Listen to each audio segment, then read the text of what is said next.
Okay, you ready to rock? All right, let's do it. Awesome. I'm with it. Well, thanks everyone for tuning in. This is another episode of the Scoped Exposure podcast. This is we're living in crazy days right now, and I wanted to kind of shift our focus and attention towards the things that matter most right now. And Anaiah and I have been talking about doing this for a minute, well before things kind of erupted. And I feel like you're a great person that can kind of speak on some things, especially on the ground. So I appreciate you for taking some time out of your day to chat with me.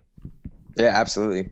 Yeah, definitely. We were gonna do it regardless, but it's a good time. Yeah, it's a good time to talk about all this stuff and whatever else. But yeah.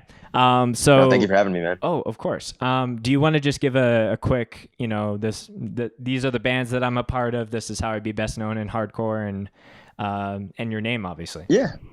Okay. My name's Anaiah and I. Currently, right now, I play in a band called Culture Abuse. I play drums for that.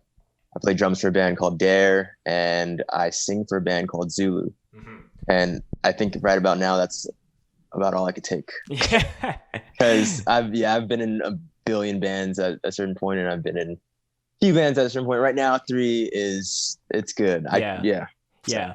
It's one thing. Like, shout out to my one of my bass players, Sean. He plays in like 7 different bands. I'm like, dude, how do you have any time for yourself to do anything else? Dude, you can't. It's the people that do that. Yeah. I'm like, I don't know where you guys are finding the time, because I've been there. I'm like, I got to make up the time like magic or something. You know what I mean? Right. And out of the first time that I guess we officially met, like that night kind of flew by me, but like Dare came out to play the Scope 2 year in Calgary, which still is like one of my favorite sets from last year. So really appreciative thank you. For you guys coming out. It was such a whirlwind, so I don't think there was much FaceTime that you and I actually got to have. No, we didn't. It was super cool. It was cool. It was just such a short amount of time we were in and out. Right. Yeah. And that whole trip was kind of like a blur, because you're like, oh man. Plus it was your first time like experiencing snow, and you're like, what is this? Because you're from California. Well, I've toured and I've seen snow a bunch, but for like our singer, I think he had never seen snow, or maybe I don't know. I can't remember if we had done a tour where we'd gone through. It might have been his first time, and then our bassist Aaron, he's from the Midwest, so snow is nothing. Yeah, nothing new to him. But yeah, I was just like, oh, dude, the snow business. I was. It was funny because it was mad warm back home, and then going from that to the polar opposite, I was like, jeez. Yeah, pun intended with that for sure. But definitely out of those 3 bands that you're playing in, like ZULU is probably maybe the one that people wouldn't know the most, or it's not the most common or name that they've recognized, but like it's almost the most relevant band kind of during these crazy times right now. And I'm sure we'll get into that.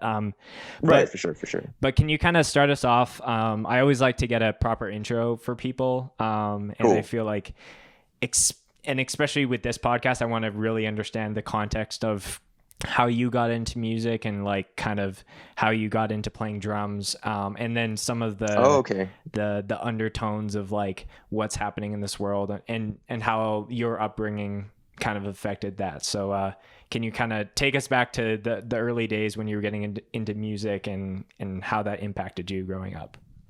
Okay, all right, well, we could take it back all the way to flipping being born, pretty much. All right, so so I'll start it off. My dad is from Taiwan. He's from Taipei. Okay. And my mom is from St. Lucia in the islands. She's Afro-Caribbean. And like our family probably goes back to I'm pretty sure my family's West African. My mom likes to switch up the story because she's a little crazy, but my roots are West African, and then went over to St. Lucia, but she came over so they both came in. I think my dad came in my dad moved out here when he was 8. So he pretty much grew up in LA. Right. But my mom moved out, I think, to Texas. I'm doing the whole thing. Yeah, I might as well. Please, yeah. my mom moved out to Texas when she was like 15. And so we have some family over in Texas. I don't really know my mom's side that well, but some family that's still over there. And then she moved out to LA. And then my parents met. So let me take it to my dad's side, because my dad grew up in Los Angeles. He grew up in like, I don't know, for people that might see this that are from over here, he grew up in like Lakewood area, Cerritos area. So it's kind of like a little more south than it is. It's closer to Orange County than it is that. So he grew up over there, and his older sister, my aunt, was into punk in like what was punk in like the mid to late 70s. And it got him into punk. So by the time he was like a teenager in the early 80s, he started coming around to flipping the LA hardcore punk scene. All the bands that were coming up in Orange County, all the band, I could go on that for days, but if you know, you know. Yeah, right. So he started doing all that.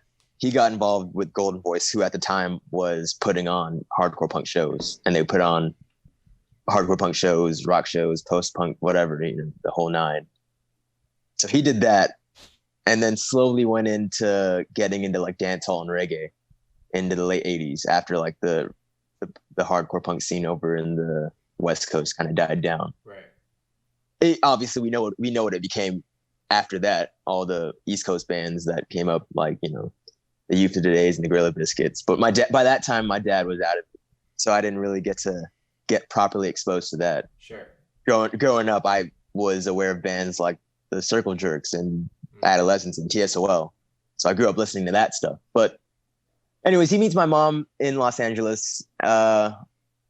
Sometime later, I come out, and then just to fast forward a little. So by the time I was born, my dad showed me and my older brother a lot of the stuff he was listening to, like straight up, just out of it. And I'm really grateful that I had that experience, because a lot of people, end up finding it. And it's cool, however you find it, however you find music, that's awesome if you could find it. But I'm personally grateful, like, I got to have that from an early start. Like growing up, I was looking at all my dad's tapes and 7-inches and whatnot. I remember as a little kid, like I'm talking like 4 or 5, he used to have he had the OG Bad Brain self-titled cassette, and I would always look at that, read the liner and everything.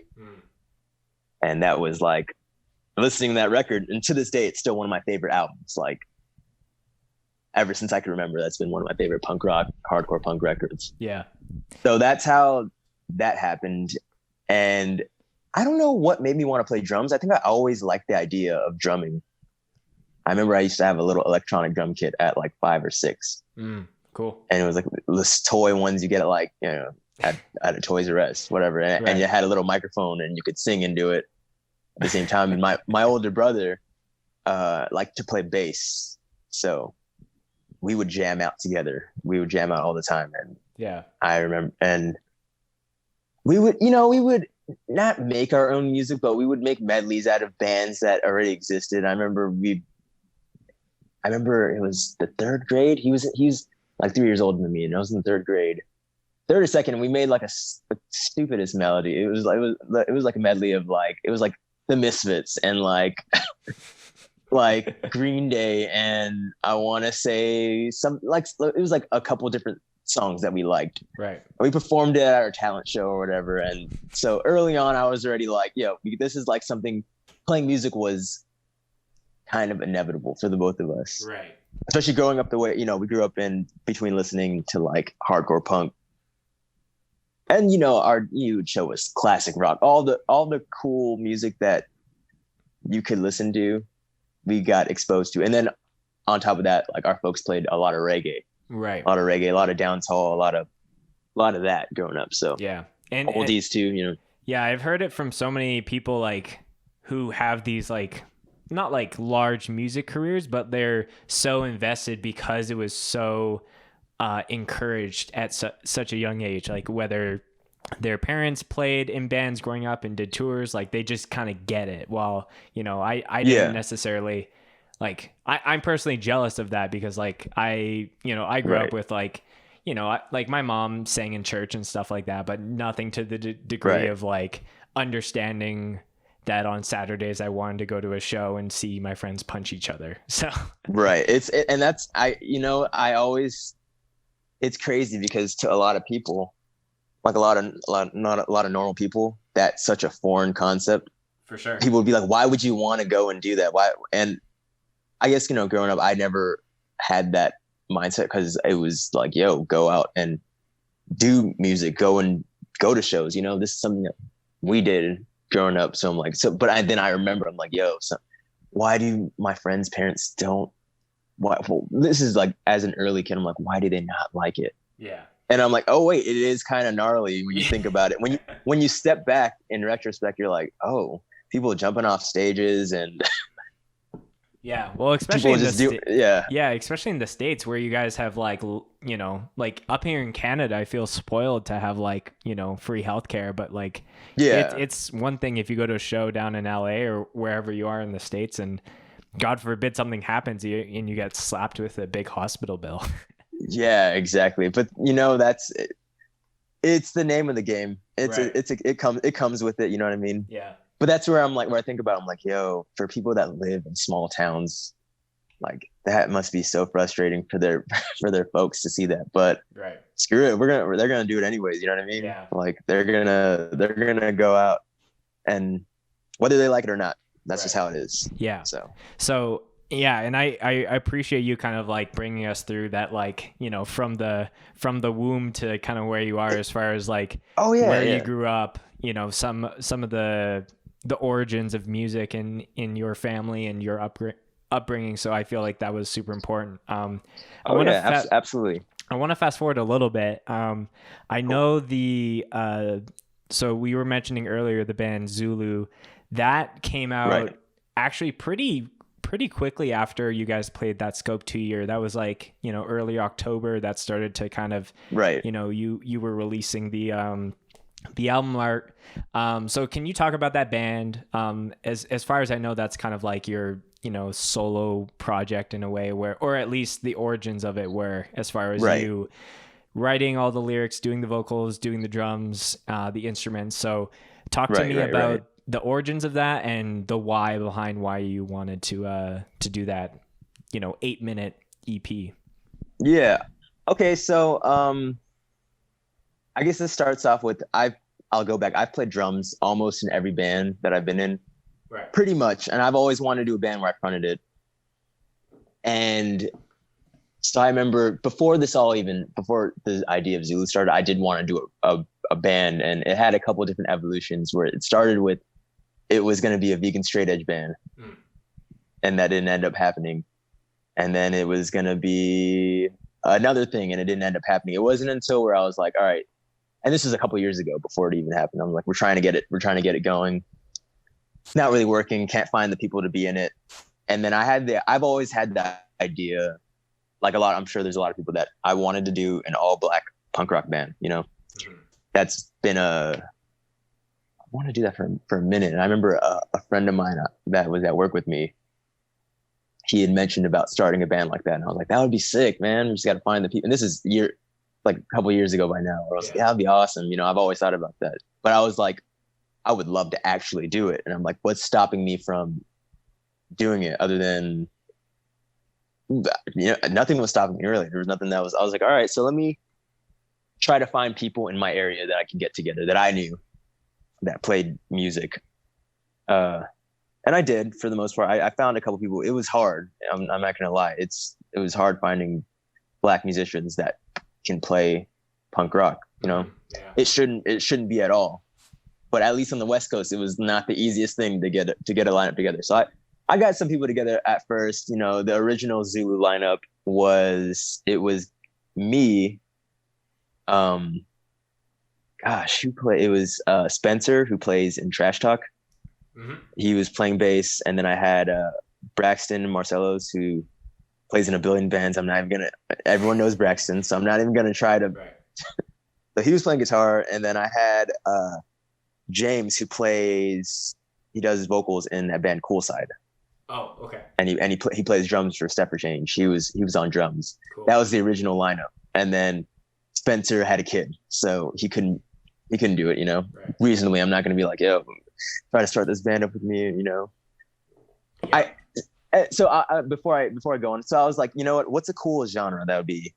I wanted to play something just hard hitting, something fast, and something that was just like to the point. I wanted to be more to the point than anything, because you could have bands where it's cool to have longer songs. It's cool to, depending on what you do, but I wanted this to make a point, but I wanted it to be short 100%. more than anything. Yeah. And I'm like, what's the, power violence, to the point. It's abrasive as heck.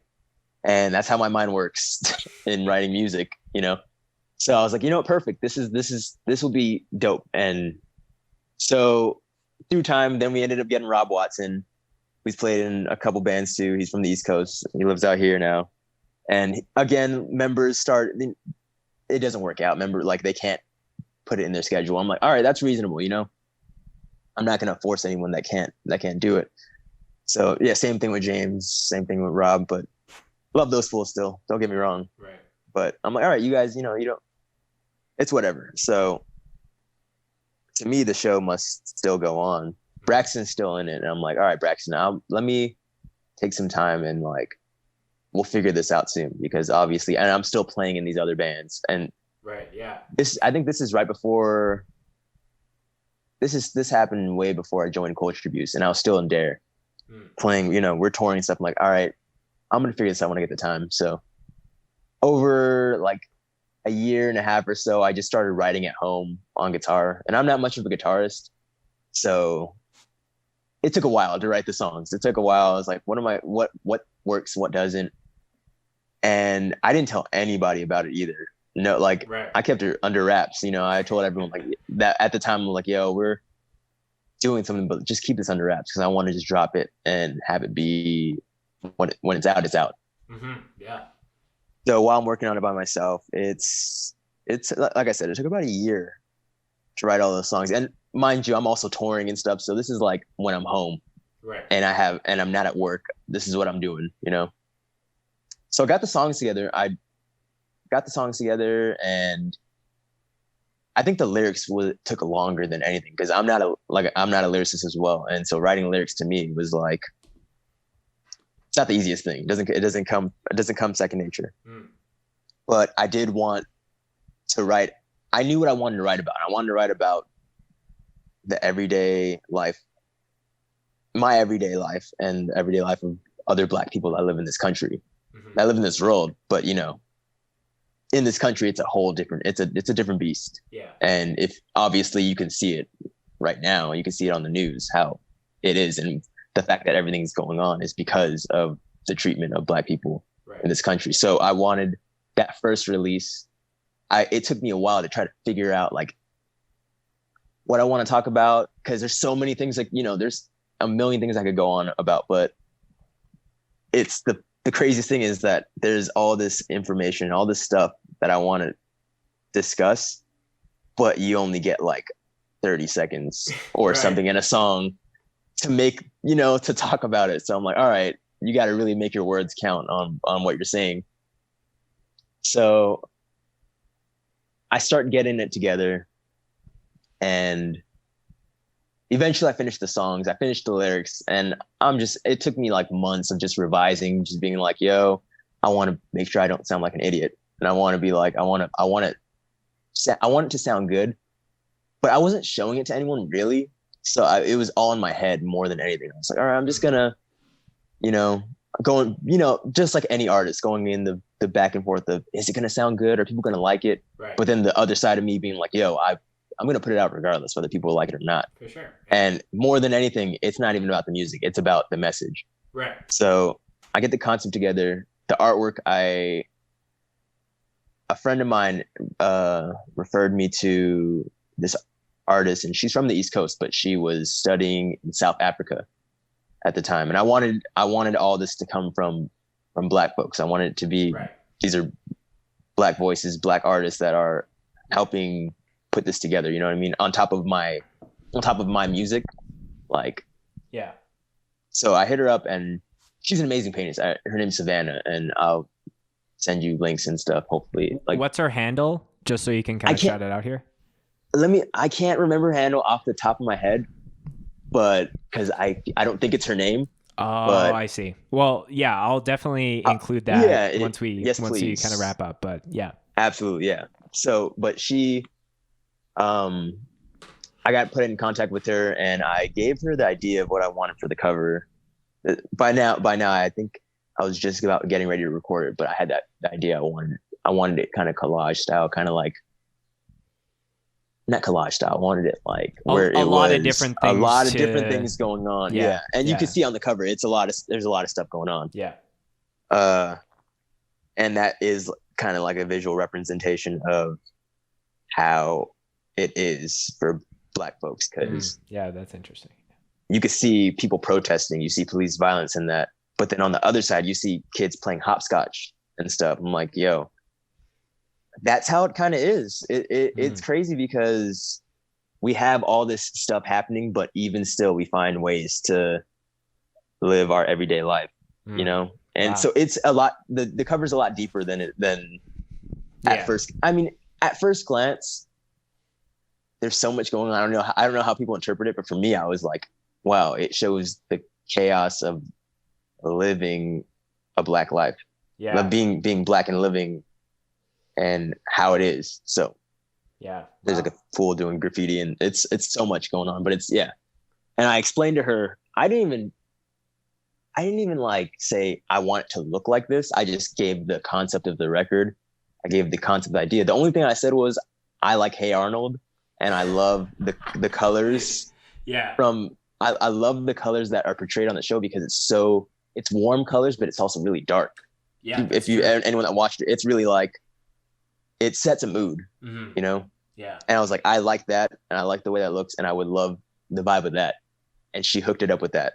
Yeah. The cover it would be a disservice if we didn't find out what her tags are. So that will definitely be in the show notes or whatever in the description of the video. Oh, yeah. So hard shout out to Savannah. And I think, like you said, going back a little bit, like there's a ton of hardcore, especially in the day and age that we live in now, where accessibility to new music is so easy.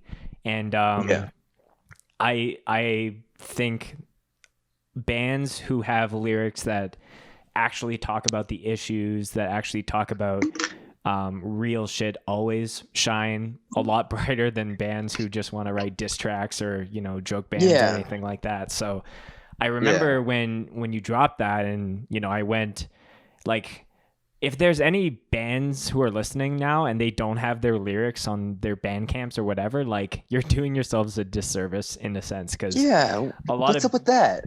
What is up with that? Yeah, like, don't you want people to, like, I guess, you know, don't you want people to sing your lyrics? And a lot of people don't always buy like the physical, right? So yeah, you know, when people buy the record online, you could at least include it there, or if people are gonna stream it, do it there too, you know. Right. People want, but sorry, but put your lyrics online. You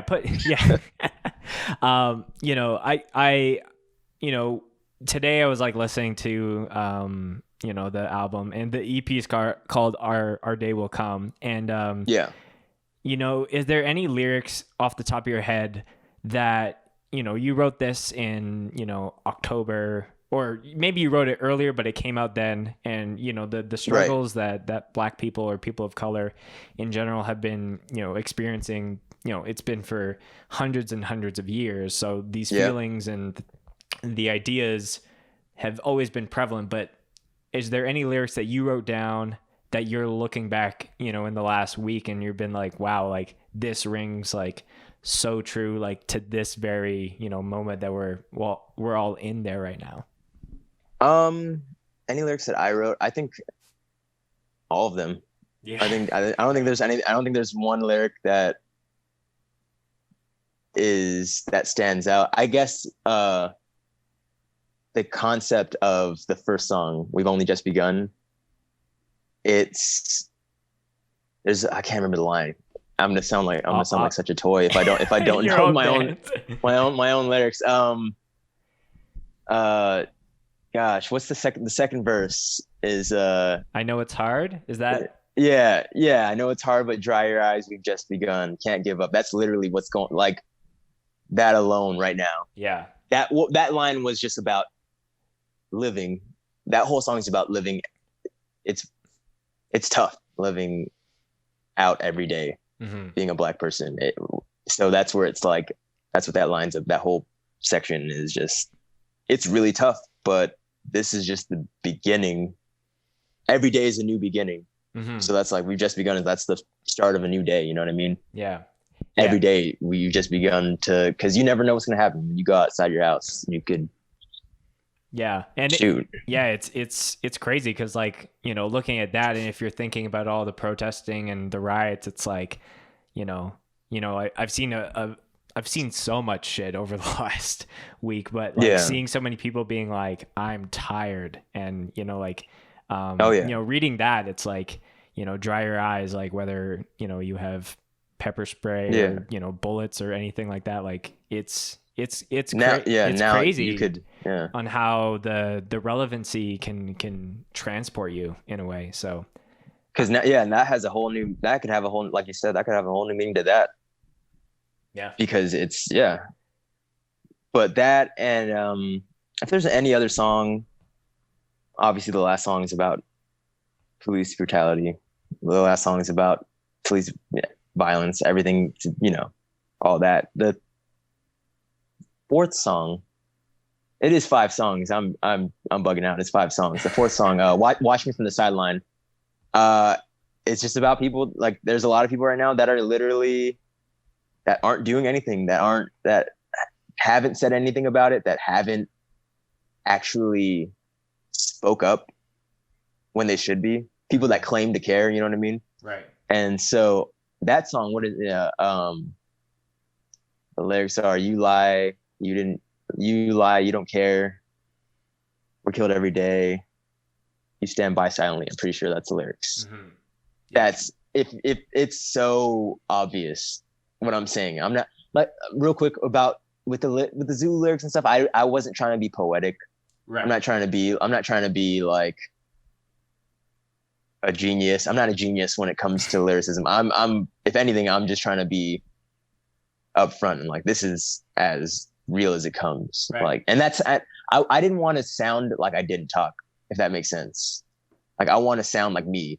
Because a lot of people, when a lot of people write lyrics, not saying it's a bad thing. Some people are really poetic on how they talk. I'm like, I'm sure you don't actually talk like that, but that's cool, I guess, you know? Mm-hmm. That's not really my vibe. Yeah. But that's just me being real. Like, I want to sound like how I talk, like how I would say it. And so that's literally like, yo, I would be like, to people that actually, that front, like they care. I'm like, no, you don't. Like, there's so many times you've seen, which I hate to see, videos of people getting killed, you know, and on being blasted on social media. That's the worst. We don't need to see that. It's good to be informed about what's going on, but there's a lot of just trauma that comes with it. Yeah.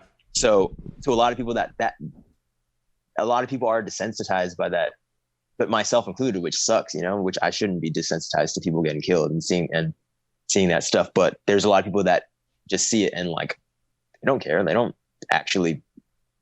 do anything about it. And I'm like, yo, I see y'all like every day. Like, yo, you guys aren't slick. Like, you guys try to act like you care so much, but then the stuff happens right in front of you and you just stay silent. Yeah. And you don't speak up on it. I think the sign that I've seen a number of times is like, if seeing, you know, if seeing posts about being racism is, you know, fatiguing, or you're tired of seeing it, imagine the people that have experienced it for numbers of years. Like, it's been interesting to see, especially like people outside of hardcore and punk, because, you know, people and bands talking about that is like not second nature, but it is very common. But as it should be. And like seeing people in, you know, normies, if you want to call them that, like, who are talking about these things and like, I don't know. I really personally struggle with people who are like talking about Black Lives Matter, but not connecting that to the police and, you know, just being like, oh yeah. So Like how are you, yeah. How are you going to say Black Lives Matter, but then on the other hand, try to like befriend the police and like not talk about the side of it that is it's one and the same. Right. If you're talking about Black Lives Matter, you're talking about how corrupt the police are. Like, how are you going to continue to defend the police on them? Like, yeah, it does make any sense. Yeah. When people try to, when you flip flop like that, like those are just fence walkers. Right. Like trying, like it's some weirdos. Weirdos. Yeah. At the end of the day, you know, like being based in LA, like that's obviously like a big, like, there's lots of activity, lots of protests, which is good. Like, you know, it's good to have those, you know, those people and those things, be held accountable. Yeah. I don't know if you saw the LAPD did like some kind of Zoom stream. Oh yeah. It was the police commission board. Right. And I was watching it for a long time actually. And it was so satisfying to watch those fools get chewed out. Right. We're talking about the same thing, right? Yeah. Yeah. It was the what's that dude say? I yield my case. I'm out or something. A lot of people that were joining on, which actually people that were yielding their time, it was supposed to give to the next person, but they didn't do that. Oh, so yeah, I see. The entire time. But it was the police commission and it was the chief of police. I think his name is Michael Moore, something like that. That clown, all those fools are clowns. All those fools are clowns, straight up. But that whole thing was about trying to get him to resign or to get him fired because Look at how, on top of, not that it's not happening everywhere, but in LA, we got such a big history on police violence, police brutality. It goes back far. So right now, and current state, like, yeah, he's got to go. All chiefs got to go. They got, you know, there's so much that needs to be done. But yeah, I watched it and people calling in. It was great to hear that people showed out and like were cussing these fools out live on air. Yeah. Because I'm like, yo, they deserve, like I feel like these fools don't actually, like, I don't know that they don't know how people feel, but if they didn't then, they do now. Right. The amount of people that called in to talk about what was going on, it's people are angry. Myself, everyone should be angry, but like people in LA are fed up, like, and we've been fed up. So yeah. And so, like, what would you say? And maybe this is the larger scale question of this whole podcast, but like, I think a lot of people are angry, and a lot of people are trying to figure out like what's the means to help, or like to, you know, turn that anger into fuel to make change. So what are like the things off the top of your head? And I don't want to like, the question isn't necessarily to be like, you need to direct us, because I saw a homie of mine being like, if you're coming to me with answers without doing your research, like do your research when it comes to things. And exactly. I'm just always curious if there's something specific, whether it's regionally that you want to highlight, or a specific. Yeah. No, and I respect that. You know, you said that like that too.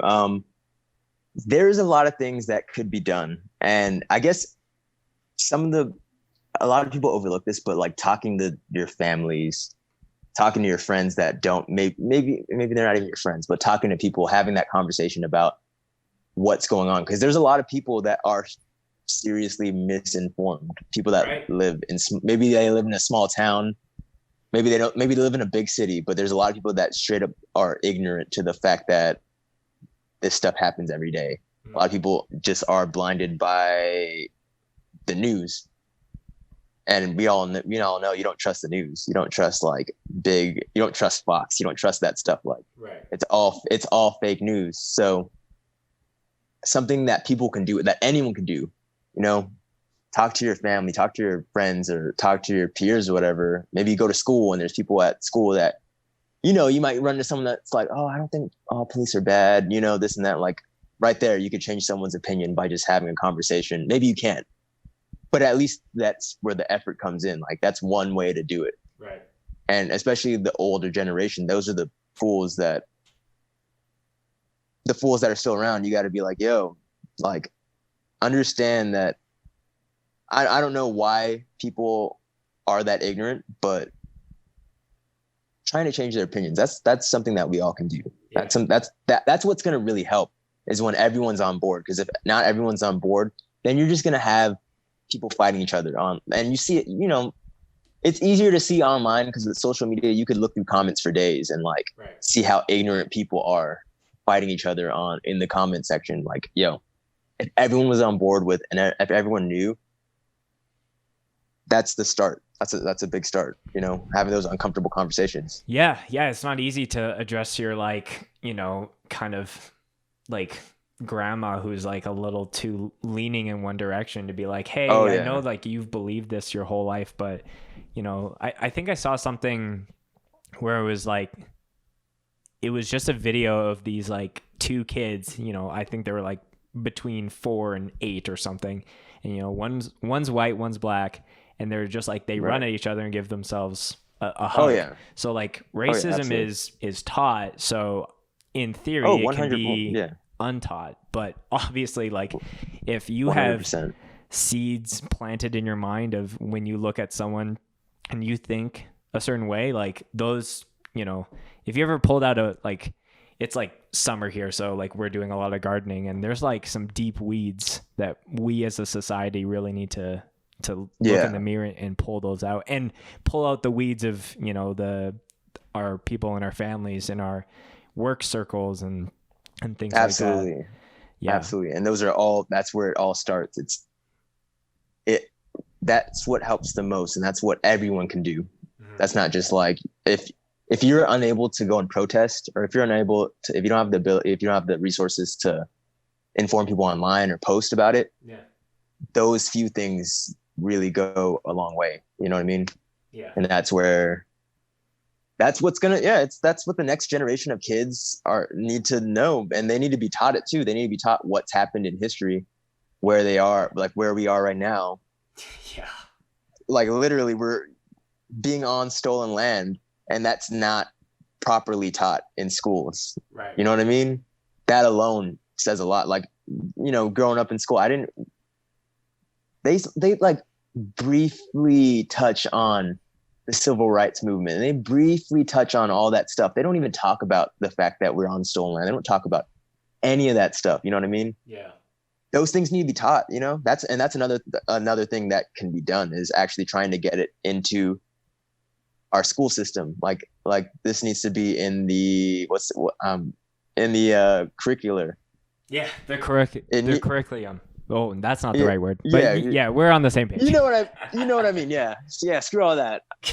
But yeah, that needs to be taught in schools. Like it's unbelievable. Like I was talking to my friend who's and she's a kindergarten teacher. I'm like, they do their own lessons plans or whatever. I'm like, and she was talking about, like right now I'm teaching my kids, like, and this is insane because right now there's no school to go to. They're doing, like, people are doing this on Zoom classes. Right. I'm like, we live in such a crazy time. So I'm like, on top of there being a literal revolution outside the door, people are still in school on Zoom doing online classes or whatever, but she's teaching her little kids about what's going on. I'm like, that's awesome. Yeah. Like that they should be, you know, from early to understand what's going on and to understand what's going on, really. Yeah. That's it, you know? Yeah. And like some homies of mine have had kids in the last couple of weeks, and I'm like, man, like them being like, yeah, I remember exactly when you were born because we had a pandemic and we had revolution and like protests in the streets. So, exactly. But I do agree that like if you're in a place of influence, whether that's, you know, teaching or you have a platform, like speaking out is so important. I'm almost put off by seeing certain things, and you know, like I kind of wanted to halt any pre-recorded episodes for this podcast or other people that I had hit up. I'm like, no, this is the conversation that needs to be had, like not just now, but like probably, continually into the weeks and months leading after this, because as much as it is scary to see all these people being wrongfully charged and shot at and all this garbage, it is a very pivotal moment, and it's straight up. So speaking on being in LA again, I think I've seen you like kind of on the streets doing some protesting stuff. I've been out every day I could be. I got actually real quick, I got arrested the second night stuff popped off over here. Oh, really? I got arrested for what the police say was disobeying a dispersal act or dispersal order. So they try to say, to tell people to leave, right. Like, which this is the second night this popped up, and I think I'll just brief real quick. Stuff in Minneapolis was already going down. It's been a couple of days for there. So this is the second, like the first day, people took to the freeway. The second day, people started marching, and I went down to check it out, and I joined in. I'm like, yo, this is what's up. I'm gonna join in. They took. I guess you could say it wasn't organized because this was just people that were angry, and this is people that just wanted to hit the streets. And so everyone started seeing it on their phones. Everyone hit the streets. So we get to City Hall, and they literally, the police started trapping in people, they started cutting off the streets for people to leave. Right. And so by the time we get to City Hall, they had it all on four sides. And and they didn't say a single thing. This is just literally them trapping people, like, yo, we're trying to leave. And they're like, nope, everyone that was there was going to be arrested. Now there must have been like 400 of us. You know what I mean? 400, 500 of us. And they were like, yo, you guys, like, so they tried to say that, and it was illegal as heck that they did that, because they did the order after the fact. Like, right. They said, so now everyone wants to leave, but then now you're like, all right, you can't leave because you've been asked to disperse, when they didn't ask. Right. So we all got like 400, 500 people individually got arrested. I think they've been doing this to everywhere. They've been putting people into a kettle and then closing it smaller and smaller. Yeah. So that happened to me the second night, and we ended up all going to flipping a detention facility downtown. And by the time I got out, it was people had been rioting all night, and we'd just been trapped, waiting to get cited. Right. So but that's real quickly. Yeah, that's what happened. But like, kind of jumping off of that, like, I follow Josh, who plays guitar and Stick to Your Guns, and he was posting something of like, there was a curfew at like 8 p.m. and it was like 5:45, and then they were like, okay, we're pushing the curfew back to 6, and people were like, well, depending on where they're parked or whatever, it's like, they did that. Yeah, it's ridiculous. Like there are some like gut-wrenching, horrific things that I've heard cops say or do, but like the disorganization of how they're trying to, really oppress people and, try and control the situation, when all, like, every single time, like, if they just kind of like stood back and just let people congregate and be together to protest it, like, there wouldn't, like, I haven't seen any issues where that's, where things haven't been escalated because of them. Yeah, it's always been, it's literally everything that's happened has been because of them. Yeah. Everything is started by the cops. The violence is always started by the cops. That's always been the case, Right. Most of the time, most people are just everyone's upset. Everyone's like mad that everyone's mad. So obviously everyone's taken to the streets. And then there's people that, start destroying stuff and start looting and whatnot. And to me, my opinion on all that is, if you're not doing it to small businesses and you're not doing it to, and I'll probably get some flack for this, someone's gonna have a problem. There'll But be one person, but they'll get killed by everyone else in the comments. Yeah. So I mean, if you're as long as you leave small businesses alone, you leave businesses that are owned by, of course, Black, brown, and other people that aren't white necessarily. Mm-hmm. As long as you leave small business alone, I don't care what you do. You could get a Target, get any of those multi-million corporations. They can go for days. Like, I don't care. Like, tear that down, because that's a part of it. That's a part of what. Right. When you're in it, like, people are mad and want to take that down. And all those companies, anyways, you already know, probably support Donald Trump's campaign, probably support some racist campaign that's going on. So, without going into all that, but yeah, they for sure, like, I don't care what you, that's all.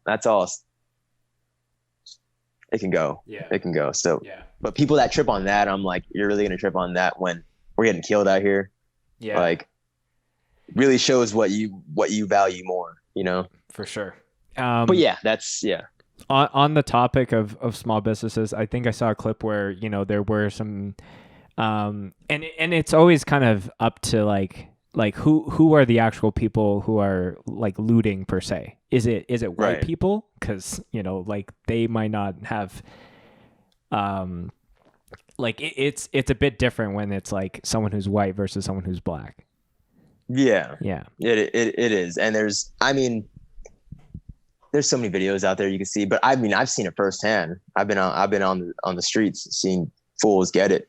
Yeah. And it is just random people. Yeah. All different. I haven't really seen white people doing it, but that's just me. I'm sure there's white people out there trying to cause damage and loot and stuff. I'm like, well, you guys got it all wrong. It's not for you guys to do. You guys should be in the front line defending us. You know what I mean? Yeah. I think I saw it was like the best thing you can do if you're at a protest and you're white is be the person in between the police and someone of color. Because like there's just, again, that mindset that was taught to them either growing up or in the police force that it was like, this person's a target and, this person isn't. And so if you can be that, for lack of a better term, meat shield, that's a Gears of War reference. But I mean, it's important for sure that they're defending Black people and defending other people of color. Yeah.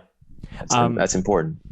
Maybe this is one of the last things that we can kind of hit on. And Anaiah, I definitely want to do a second part 2 episode, because I think originally we were gonna, talk about the prequels and Star Wars, and which I would love. I would love to do that. So I'm definitely down to do a part 2. Yes. Granted, everything that's going on, I'm glad that you talked about you wanted to talk about more what's going on. And I appreciate that, because it is important for people to know if they didn't already know.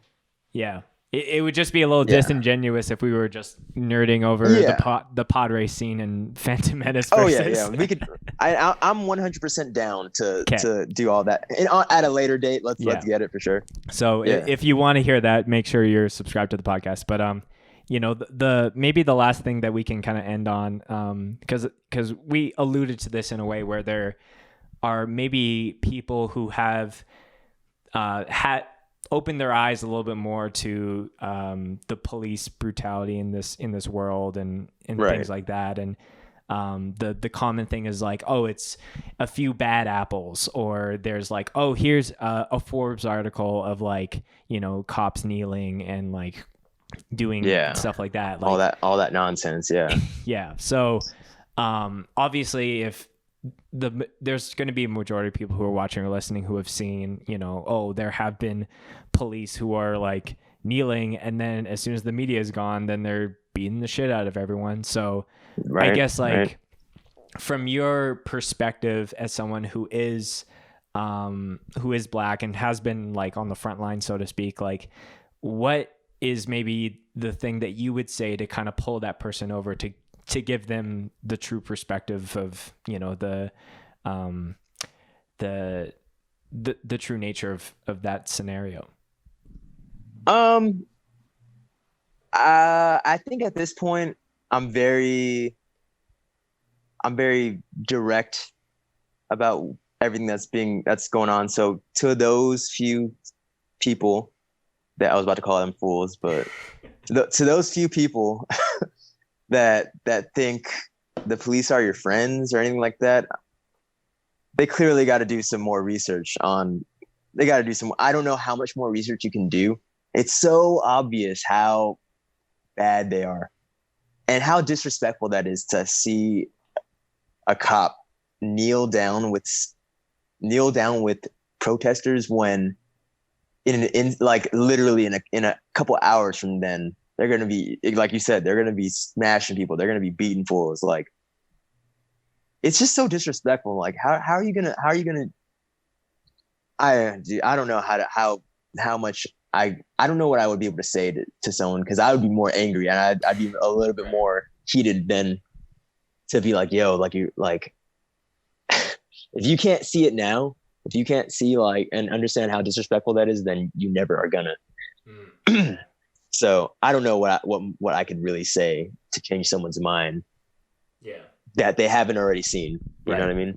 Yeah. Like, I've been thinking about this over the last little while. And especially with like coronavirus and whatnot, but like, if, like lots of hand sanitizers are like kills 99% of germs. Right. We as humans just accept that as being like, that does the job. That's, it's 99%, but it's essentially like, I'm not thinking about that 1%.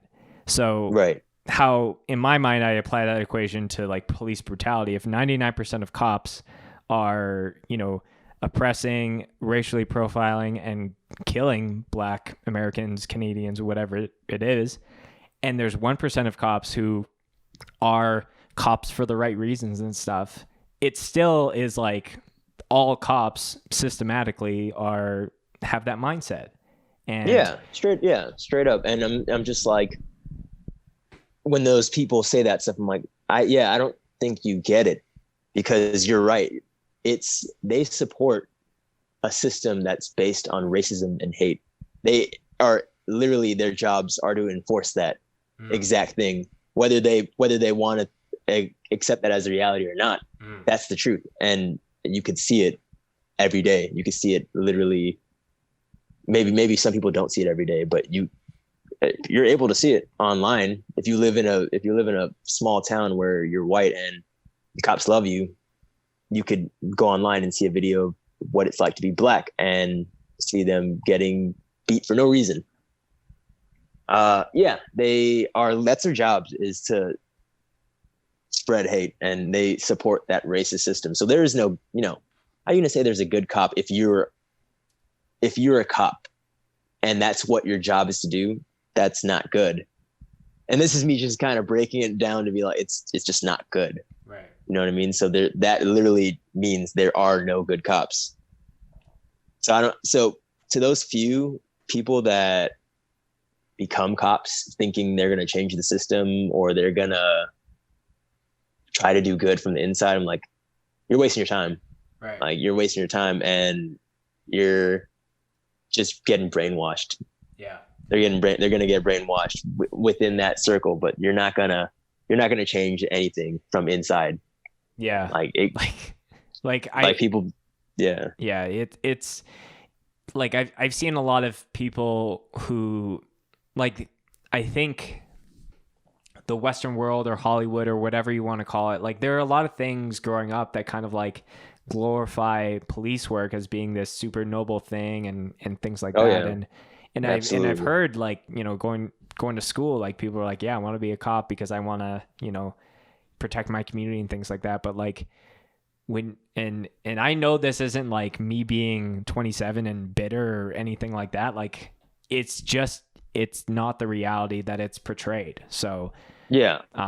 It's not at all. And that's how they reel people in. They make cops look like they're the best, and they make them look like they're there to protect and serve, when in reality their job is to protect property, to enforce these racist laws that at least in our country are still in place. Like, so many things that are against us are still technically relevant in our society and in our country. Mm-hmm. And they just enforce that. And I'm like, there you go. Like literally, if you want to really read into it, they aren't, that's not good. Yeah. Like if you have to like kind of if you wanted to tell someone like, look at what in our country is, sorry, I'm kind of rambling on a little bit. Look at what's enforced and you'll see how messed up and racist it is. And look at the police. That's what they're defending that. And that's what they're there to, enforce. Mm-hmm. Literally there's literally no good explanation to why you think they're good. There's no explanation to save that argument. Yeah.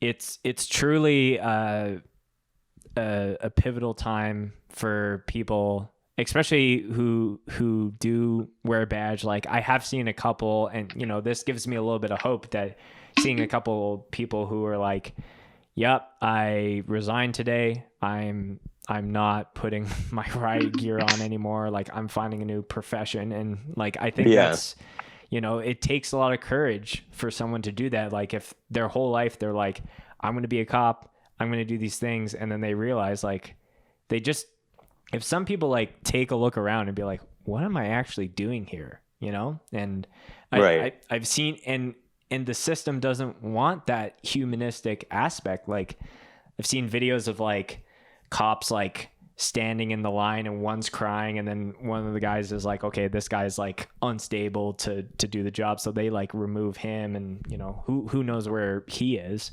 But change is needed. It's we're all watching and trying to take part, whether we live up in Canada like I am, or if we're down on the LA streets. So I'm I'm trying to think. It's it's straight up no. And I obviously there's two for me. I'm like cops that resign or cops that are resigning right now. I'm like, that's good. Like you realize how corrupted your system is. Most cops are just brainwashed. Mm-hmm. A lot of cops, obviously, we know are white supremacists. A lot of cops are in it. But when you see police that are black, and you see cops that are other people of color, I don't like to bunch people in like that. So normally I don't like to bunch people in, but it is. I'm like, what are you doing? Past couple of days, I've just been like looking at these people lined up and like, yo, you're a straight up, like you're a traitor and you're a sellout. All cops are sellouts, but like, yo, if you're black and you're out there and it's so frustrating. Sorry. It's just like, if you're black and you're a cop defending police at a protest that are about your own kind, destroying your own kind in a way, you know what I mean? Your own kind being police, killing your own race. I don't know how I would be able to feel good about that. I would be so conflicted if I was in that position, but I'm not, because I'm not silly enough to think that the police are any better than sorry, I'm kind of jumbling up, but you know what I'm saying. Yeah, though. But like it I makes think no that's sense to me. I like that like I was curious if we would even go there, but like seeing videos of like police brutality, like generally speaking, it's like a white older police officer. Let's just play that stereotype, but seeing a middle-aged or an older black gentleman beating up another black person with other white cops, like to me, I'm like, what's going on here? Like, I don't understand that. Now that's a whole nother conversation on its own. And that's something that's happened through history. Black on black violence is a big thing. Now, black on black violence where the other side is police, that's a whole nother thing too, because that's existed. It's like they're brainwashed as heck to try to like gain the respect of their fellow officer peers. which is just it's complete nonsense. You know, those few that are brainwashed that hard. I'm like, yo, they need to come back to the right side, because you're literally you are on the wrong side. If you're black and you're an officer or anything like that, yo, you're not on the right side, and you're not going to gain these people's respect. They're just using you to go out into the community. And this, like I said, this whole conversation we can go and do another time. But they use these people to go out into these lower income communities to act like they're one of them. To go out, and you go out into South Central, right, or you go to Watts, or you go to Compton, and it's usually not white officers. It's usually black and brown officers, to try to make it seem like they're personable. Mm-hmm. Which is all it's ridiculous. I'm like, really?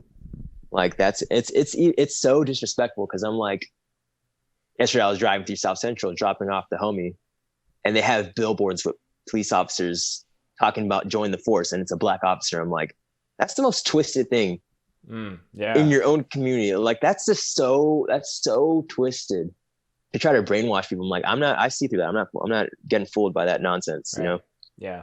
No, and I appreciate that we hit on that even a bit, but a larger topic that maybe we can chat about at another date. But yeah, absolutely. I think for people that are listening, if people could look into that, or, you know, listen to the song Black Cop by KRS-One. He talks about it all right there. Like, the album it comes off is great. And obviously, if you're a hip hop fan, KRS-One, you know what he's about. Yeah.